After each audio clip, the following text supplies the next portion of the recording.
Welcome! Today I'm going to show you how I make my glitter dipped mason jar tumblers. I use the wide mouth 24-ounce jars. Below you'll find a complete list of supplies along with links on where you could get them.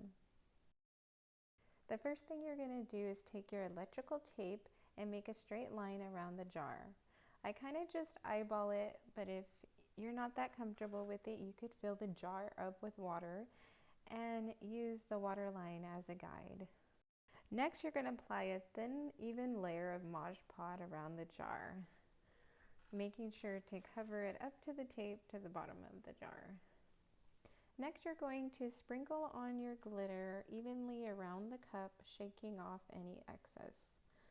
I like to do this over a piece of paper so I can easily pour back the glitter into the jar. You're going to want to let each layer dry for 20 to 30 minutes in between coats. You could do about 2 or 3 coats. After your last layer of glitter, you're going to want to seal the whole thing with Modge Pod.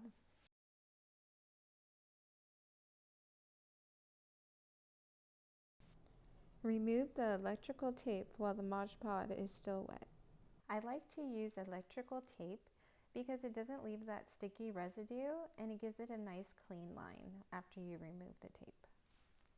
After you take the electrical tape off, you're going to want to use a small paintbrush to seal the top edge of the glitter to the cup. This will help the glitter from pulling back off the cup. Make sure you're not like me and you wear protective gloves during this part because sharp metal will come off in the debris. Next, you're going to remove the top and drill a hole into the top of the lid.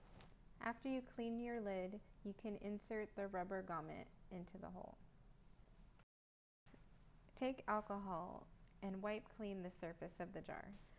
The design I chose is from Lowe SVG. It's part of their Fearless bundle, and I'll put that link down below for you as well.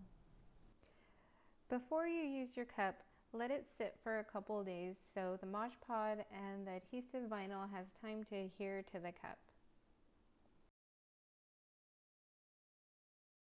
I really hoped you enjoyed this tutorial. Don't forget to subscribe down below. Let's start creating what Gina C creates.